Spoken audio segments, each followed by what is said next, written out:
salutations, respect, and love. I am Scott, and you, my dear friend, have wandered onto the Prog Corner. If you're new here, welcome. The algorithm absolutely did you a big time favor, but if you're a returning viewer or one of my 13,000 subscribers, thank you so much. Yeah, we're going to get back to the prog rock tomorrow, I promise, but today, early on in the year, not a whole lot going on, not a lot of prog. Yeah, I got my little toy piano here. We're going to be playing a little bit. I want to play a riff off this album we're going to be talking about. Yeah, it's not really prog. And like I said, there's going to be a ton of prog rock on the way, man. We got Echoland, Pattern Seeking Animals, Steven Wilson, Dream Theater, so much great stuff coming up in the first part of 2025. I just wanted to talk about a record that I absolutely adore, because that's what I do here, man. It's not necessarily prog, but the album in question is the debut album from Oberhofer. Oh, who's Oberhofer, man? Well, the album is called Time Capsules 2. This thing came out in May of 2012 on Glassnote. Glassnote's probably best known for always looking for the next big thing. I guess they kind of hit the nail on the head with Mumford and Sons, but they always keep looking for the new thing. And they thought Oberhofer was going to be it, man.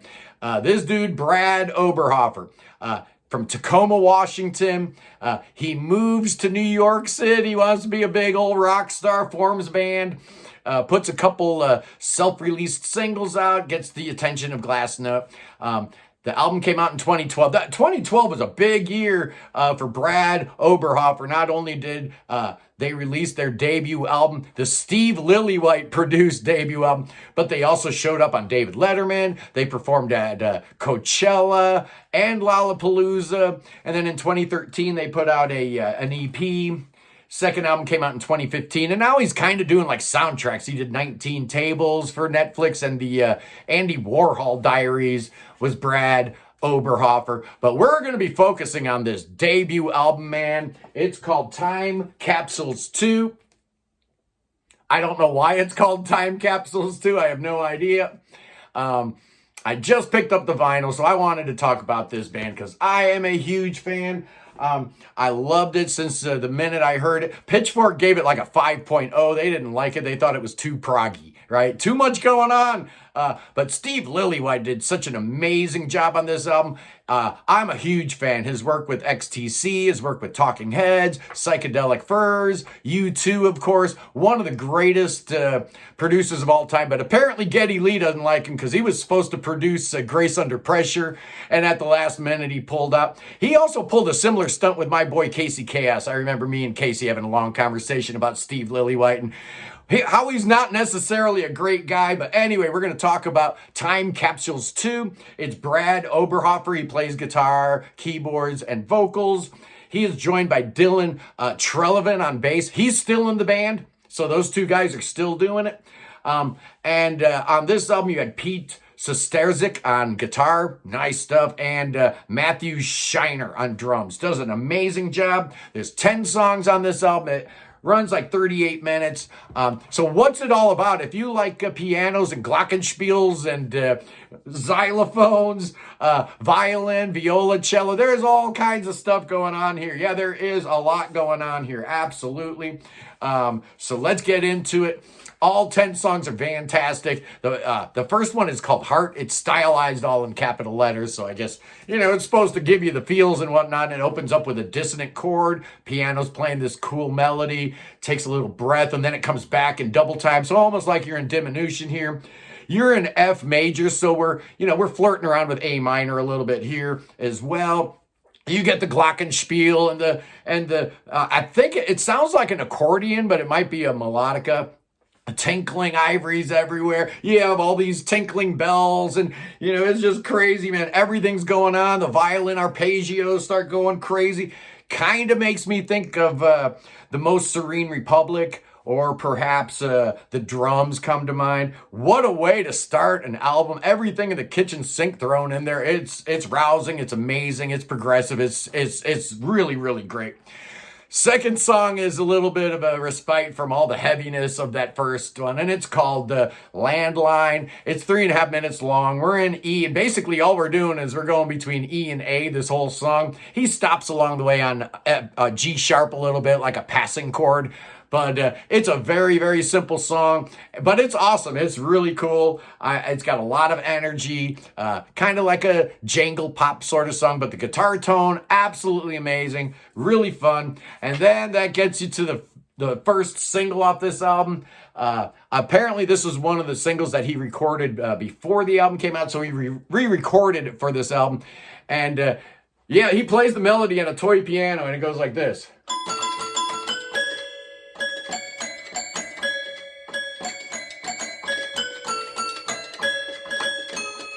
It's pretty fun. That gets picked up by the melody. That melody gets picked up by the vocals. Yeah, I love that toy piano. We're in A major here. You get a cool middle 8 section where they're just driving on F sharp minor, the relative minor, for no good reason at all, just jamming on F sharp minor. There's whistling in here, which kind of gets you in that Peter, Bjorn, and John frame of mind. Remember those guys? Anyway, what a great song. Fantastic. When I saw him do this live, it was brought the house down, man. But he was actually going up against 21 Pilots. I saw them at the Bunbury Festival in 2012. I got to see MGMT and Cake and Corner Shop, but Oberhofer was the best. I left 21 Pilots early so I could catch the Oberhofer show. And there were only like 50, 60 people there, but he put on a great show. Next up is a song called I Could Go. And this song is my favorite. I love this track. It's so much fun. You're in B. It starts with a drum machine with whistles and bells and all the little twinkling little xylophones and all that crazy stuff. The real drums kick in as we get the chord progression, which is basically B to D sharp minor to E. That's pretty much the chord progression throughout the whole song.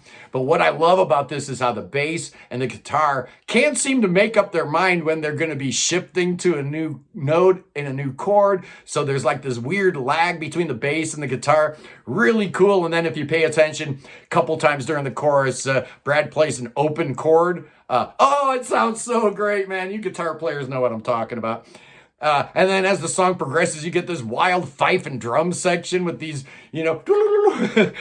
wild flute like piccolo sound and things. It's so busy. It's so amazing. The keyboard arpeggio is just going crazy. Steve Lillywhite earned his paycheck on this track. Absolutely he did. Next up, we get kind of a come down song. It's called Your Face. It's a little ballad in D, and I love how Brad just starts howling. When I saw your face, and I looked into your eyes, I knew I was in love. He's like howling like a wolf and stuff. It's ridiculous. I love it. The treated piano going. You got the tribal drums going, giving it some energy. It's a fun little track, but that leads you right into what was his very first single called O, O, O, O, or O, 4 O's, I don't know.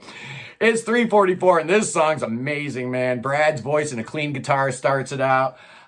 We're in F sharp here, and the chord progression's real simple. It's, what is it? It's 1, 4, 5, 2. Yeah, we've heard that a million times, but it's so good. He's talking about, and you'll die before you're 30 and all this kind of stuff. And the song is really great. The melody's great, but then they go into this ascending scale, which leads you up a whole step to G sharp. What a great modulation. One of the finest moments of music I've ever heard. So good. I love if you know how to modulate properly, this is the only key change on the entire album, and they make good use of it. Next up is a little Beach Boys kind of song. It's called Cruisin' FDR. He's talking about he's in his daddy's car listening to Tchaikovsky and Mahler and Mozart. This guy's obviously a formally trained musician.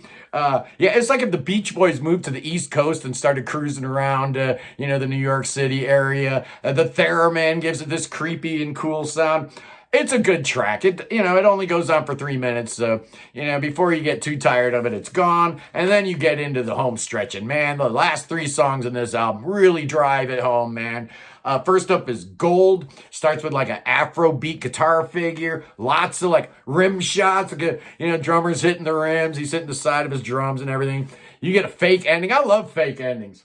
This song's really, really happy and up-tempo with the treated piano again going on here. And the bass player here, man, he plays a lot like, when I listen to this album, I'm like, I would pick those exact same notes, right? He plays on this album exactly the same way I would play. And maybe that's why I love it so much. And in the middle of the song, you get a section where Brad's just rocking on a major seventh chord. How many times have you heard somebody like really jamming out on a major seventh chord? It's absolutely ridiculous, but it's amazing. It works. The penultimate track is the longest song on the album, and it's the emotional center of the album. It's called House. Oh, man, it's beautiful. Beautiful track. You're in D, so we kind of toggle back and forth between D and C major seventh here. Lots of really cool syncopation. You're in a simple 4/4, but the way they syncopate the beats is really interesting, really cool over the top of this gorgeous melody. And then not once, but twice, he shifts over into like a real quick 6/8, and it's just amazing with the melody over the top. Oh, man. House. So great. I love it. And then finally, it ends with the song called Home Bro, which is just like a cooling off session. It goes from B to D sharp to E minor. That's the whole chord progression played on a little organ there. And then you get some timpani and tambourines in the background. And then you get this, real mournful, sorrow-filled cello to end the thing.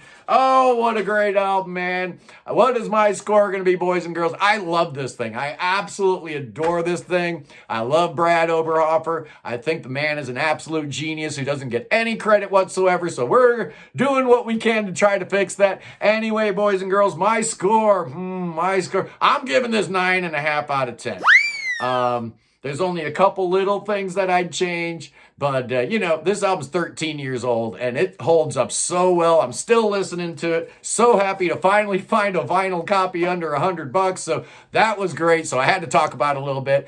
Anyway, boys and girls, we got a big Sunday prog stream planned for you guys, 11 a.m. Eastern time. All the way from Bangkok, Thailand, man. We got Mark Truak from Unitopia going to join the Prog Corner on the Sunday Live Prog stream. I can't wait. It's going to be amazing. Anyway, boys and girls, I love you. You know what to do.